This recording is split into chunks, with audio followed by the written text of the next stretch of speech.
Hi, my name is Ralph Benko. I'm an advisor to the American Principles Project of Washington, D.C. and to the Lehrman Institute's The Gold Standard Now.org of the World Wide Web. And I'm here to thank HACER and the Fundación para el Progreso for the great work they have done by publishing Intervention and Misery by Axel Kaiser, which I was honored to be asked to furnish a forward to. I consider this a really important book and something of a breakthrough. It's a breakthrough because it is taking the blessings of liberty from ourselves and our posterity, as the preamble to the Constitution of the United States likes to say, and helping to spread it all around the world, including Hispanic America, North and South, and Hispanic culture deriving as it does from the great civilization of Rome all over the world. We are emerging from a century of total war, and war is the mother of the state.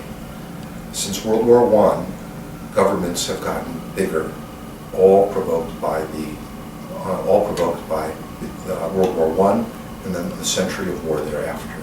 So, proponents of liberty, free markets, and the organic nature of human dignity have been flying up against a hurricane force headwind for almost a century.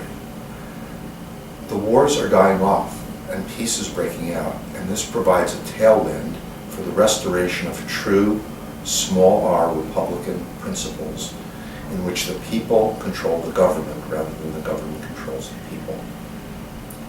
It's a cultural shift, and Axel Kaiser is making a very, very important contribution to that cultural shift. Because the prevailing culture, the legacy culture, if you will, which has not yet evolved to meet with modern conditions, still equates government intervention with human welfare. Kaiser has done a very signal service to the world by making the correlation between government intervention and misery. He's done this not in a dogmatic or a doctrinal way. In fact, his whole methodology could be described as anti-dogma, anti-doctrine. He is taking on the prevailing dogma, the prevailing doctrine, that government provides for prosperity and human welfare.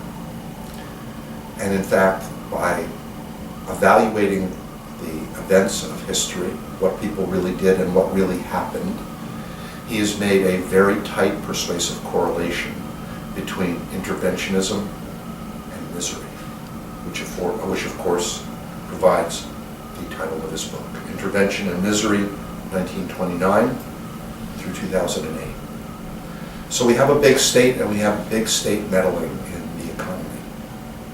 We've seen this fail repeatedly, whether in China under Chairman Mao or in the Soviet Union through a succession of failures.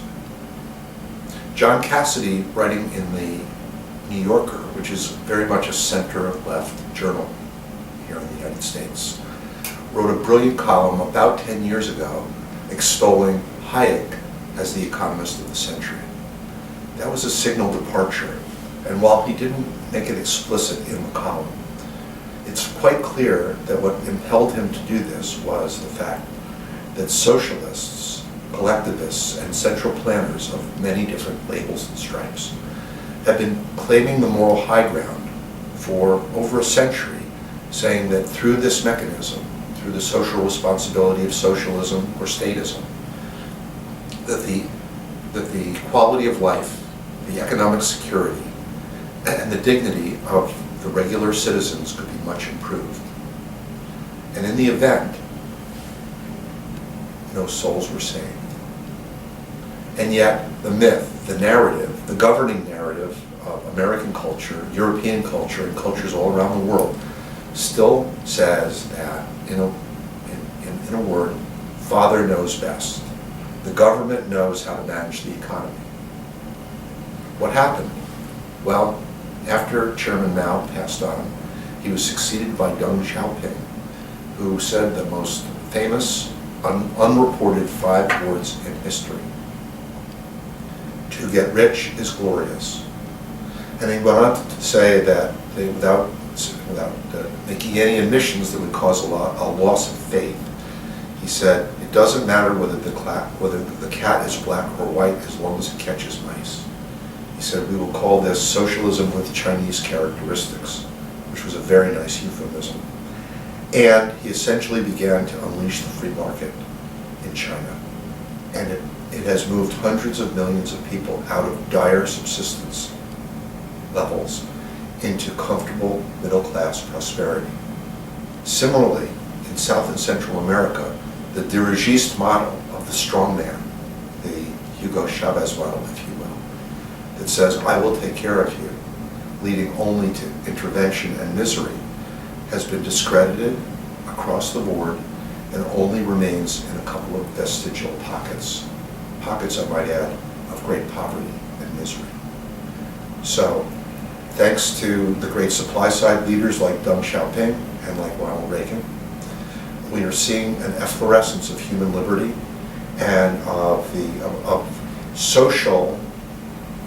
socially directed, that is to say individually directed in the context of society rather than government directed economic activity that has been leading to something like 1 billion people coming out of dire poverty and moving into comfortable middle class existence. This is what's been happening on the ground, but there's a disconnect, because what's actually happening in the real world and what the elite model is, the narrative, if you will, the elite narrative still says that it's government intervention that will help.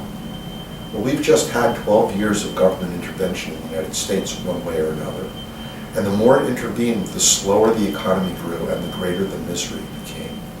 I've called this in one of my Forbes.com columns, the little dark age, because we're now going into our 13th year of less than 2% economic growth.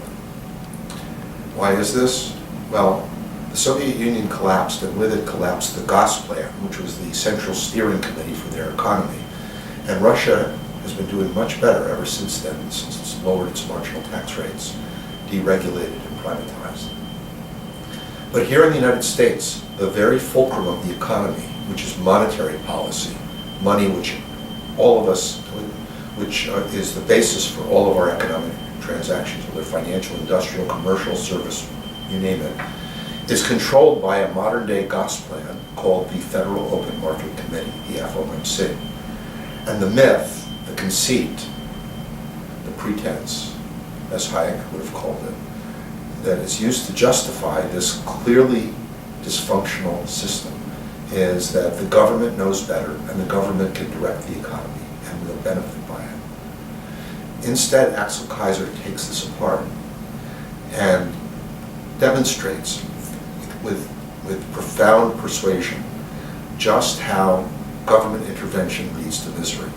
And he does this in a series of eras and epochs from the Great Depression to the beginning of the Great Recession. This is an important book. Beyond that, what I find most important about this book is something that I have dubbed, that I found so important that I dubbed it Kaiser's postulate. Axel Kaiser took an aphorism of Benjamin Franklin, one of America's founders, and himself who made himself from nothing a wealthy man, that basically, in brief, says, industry and frugality are the only road to prosperity. All of this government intervention, all of the mumbo-jumbo by neo-Keynesian macroeconomics won't change this law of nature that I call, and I invite you to call, Kaiser's postulate. Industry and frugality are the only things that will actually generate prosperity.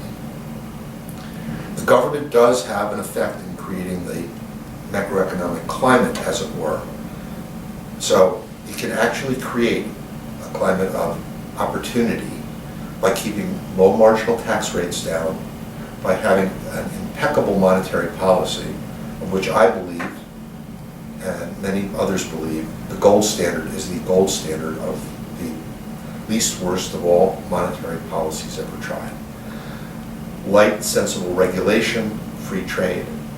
There's a very small handful of prescriptions that don't create poverty, they create an atmosphere where the enterprising can don't create prosperity, they create an atmosphere where the enterprising can create prosperity not just for themselves, but for anyone who wants to work, which is virtually everyone in America. We have a very, very few people here who could properly be accused of indolence.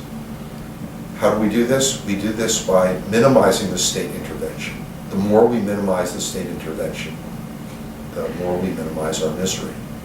The more we unleash the imprisoned lightning of people's zeal to create goods and services in ethical, honorable, honest, ecological, and socially appropriate ways, the more our society will flourish, the more every society will flourish, the more the world will flourish.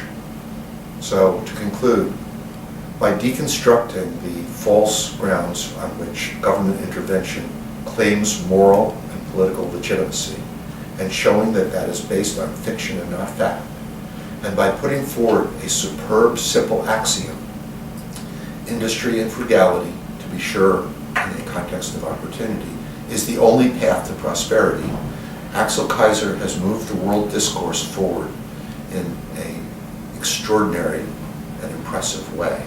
I want to thank him for the work that he's done, and I want to encourage you all to acquire the book and to give it as wide an exposure as it's within your power to do. Thank you.